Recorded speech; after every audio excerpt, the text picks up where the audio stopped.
বাংলাদেশে এলো মালয়েশিয়ার প্রেসিডেন্ট আনোয়ার ইব্রাহিমের চিঠি। অবৈধদের কারণে কি বন্ধ হয়ে যাবে ভিসা? কি বললেন তারেক রহমানকে? কি সমাধান দিলেন বিস্তারিত? বন্ধুরা, এই মুহূর্তে অত তাড়াহুড়ো করে আমার ভিডিও আপলোড করা কারণ খুবই গুরুত্বপূর্ণ। কারণ এই মুহূর্তে আনোয়ার ইব্রাহিম তারেক রহমানকে চিঠি দিয়েছেন। সেই চিঠিতে রয়েছে অনেক দুঃসংবাদ। ভিডিওটি সামান্য স্ক্রিপ্ট করবেন না, না হলে বড় ধরনের সমস্যা হতে পারে। এবং আপনারা যারা আমাদের এই চ্যানেলটিতে নতুন, তারা অবশ্যই আমাদের চ্যানেলটিকে সাবস্ক্রাইব করে আমাদের পাশে থাকবেন। যারা ইতিমধ্য করেছেন তাদেরকে জানাই অসংখ্য ধন্যবাদ। প্রবাস প্রত্যাশীদের মাঝে চাঞ্চল্যকর একটি খবর ছড়িয়ে পড়েছে। জানা গেছে, মালয়েশিয়ার প্রধানমন্ত্রী আনোয়ার ইব্রাহিমের পক্ষ থেকে একটি গুরুত্বপূর্ণ চিঠি বাংলাদেশে পৌঁছেছে, যেখানে অবৈধ রিক্রুটমেন্ট, দালাল চক্র এবং অনিয়মের কারণে শ্রম বাজার নিয়ে গভীর উদ্বেগ প্রকাশ করা হয়েছে।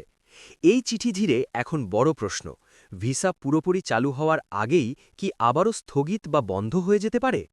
চিঠিতে স্পষ্টভাবে উল্লেখ করা হয়েছে যে কিছু অসাধু দালাল ও অননুমোদিত এজেন্সির কারণে প্রকৃত প্রবাসীদের ক্ষতি হচ্ছে এবং মালয়েশিয়ার শ্রম বাজারের সুনামও প্রশ্নবিদ্ধ হচ্ছে। অবৈধ উপায়ে টাকা নেওয়া, ভুয়া অফার লেটার তৈরি, অতিরিক্ত খরচ আদায় এবং ভুল তথ্য দেওয়ার অভিযোগে কঠোর অবস্থান নেওয়ার ইঙ্গিত দেওয়া হয়েছে। এতে বলা হয়েছে, যদি এই অনিয়ম দ্রুত নিয়ন্ত্রণে না আনা হয় তাহলে ভবিষ্যতে ভিসা কার্যক্রম সীমিত বা সাময়িকভাবে স্থগিত করার বিষয়টি বিবেচনা করা হতে পারে। চিঠিতে বাংলাদেশের রাজনৈতিক নেতৃত্বের প্রতিও বার্তা দেওয়া হয়েছে।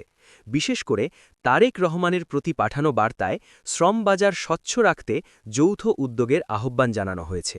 বলা হয়েছে, দুই দেশের মধ্যে যে সমঝোতা হয়েছে তা বাস্তবায়নের জন্য শক্ত মনিটরিং ও নিয়ন্ত্রণ ব্যবস্থা প্রয়োজন। সমাধান হিসেবে কয়েকটি নির্দিষ্ট প্রস্তাব দেওয়া হয়েছে। প্রথমত, সরকারিভাবে দ্রুত বৈধ ও অনুমোদিত এজেন্সির একটি পূর্ণাঙ্গ তালিকা প্রকাশ করার কথা বলা হয়েছে, যাতে সাধারণ মানুষ পরিষ্কারভাবে জানতে পারে কোন এজেন্সির মাধ্যমে আবেদন করা নিরাপদ। দ্বিতীয়ত, কোনো অবস্থাতেই কাজের অফার লেটার বা সরকারি অনুমোদন ছাড়া আগাম টাকা পরিশোধ না করার জন্য কঠোর নির্দেশনা দেওয়ার কথা উল্লেখ করা হয়েছে। অর্থাৎ, নিয়োগকর্তার অনুমোদন ও ভিসা প্রসেসের অফিসিয়াল ধাপ শুরু না হওয়া পর্যন্ত বড় অঙ্কের টাকা লেনদেন নিরুৎসাহিত করার আহ্বান জানানো হয়েছে। সবচেয়ে গুরুত্বপূর্ণ প্রস্তাব হিসেবে একটি কেন্দ্রীয় ওয়েবসাইট তৈরির কথা বলা হয়েছে, যেখানে প্রত্যেক এজেন্সির লাইসেন্স নম্বর, অনুমোদন অবস্থা ও কার্যক্রমের তথ্য প্রকাশ থাকবে। এই ওয়েবসাইটের মাধ্যমে সাধারণ আবেদনকারী সহজেই যাচাই করতে পারবেন কোনো এজেন্সি বৈধ নাকি অবৈধ। এতে প্রতারণা কমবে এবং স্বচ্ছতা নিশ্চিত হবে বলে মত দেওয়া হয়েছে। চিঠিতে আরও উল্লেখ করা হয়েছে, উভয় দেশের যৌথ মনিটরিং কমিটি গঠন করে নিয়মিত তদারকি করলে দালাল চক্রের দৌরাত্ম্য কমানো সম্ভব। একই সঙ্গে প্রবাসী কর্মীদের স্বার্থ রক্ষায় কঠোর শাস্তিমূলক ব্যবস্থার কথাও বলা হয়েছে, যাতে ভবিষ্যতে কেউ অনিয়ম করতে সাহস না পায়। এখন প্রশ্ন হচ্ছে, এই পরিস্থিতিতে কি ভিসা খোলার আগেই আবার বন্ধ হয়ে যাবে?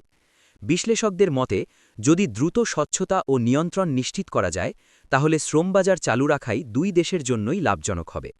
তবে অনিয়ম অব্যাহত থাকলে কঠোর সিদ্ধান্ত আসার সম্ভাবনাও উড়িয়ে দেওয়া যাচ্ছে না।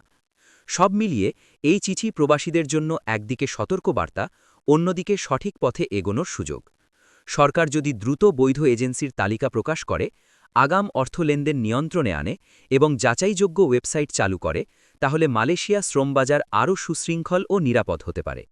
তাই আবেদনকারীদের এখন সবচেয়ে বড় করণীয় হল যাচাই বাছাই ছাড়া কোনো লেনদেন না করা এবং শুধুমাত্র অনুমোদিত প্রক্রিয়ার মাধ্যমে এগোনো। বন্ধুরা, এই ছিল আজকের ভিডিও। দেখা হবে পরবর্তী কোনো ভিডিওতে। ততক্ষণ পর্যন্ত ভালো থাকবেন, সুস্থ থাকবেন। ধন্যবাদ সবাইকে। ভিডিওটি যদি তথ্যবহুল মনে হয় তাহলে আমাদের ভিডিওটিতে লাইক দিন ও বন্ধুদের সাথে শেয়ার করুন এবং সর্বশেষ আপডেট পেতে আমাদের চ্যানেলটি সাবস্ক্রাইব করে পাশে থাকুন।